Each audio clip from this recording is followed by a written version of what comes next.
কিরে বাপ্পা, এত ঠান্ডায় কোথায় যাচ্ছিস? সে কথা বললো না, আর 2 মাস ধরে গা ধুইনি। আব্বা বললো বইতে যাবো, তাই পুকুরে গা ধুতে যাচ্ছি, নাহলে তাও যাত না। আরে সারা ঠান্ডাতে গা ধুতে মরবে।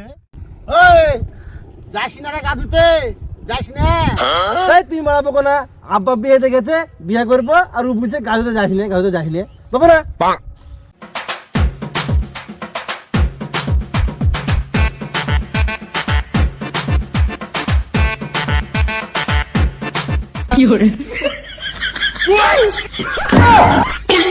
শুক্রবার এত পুকুরে কি ধম করে উঠিল, ওরা বাপ্পা পড়ে আলো, চলো যাই দেখি নাহলে মরে আসবো।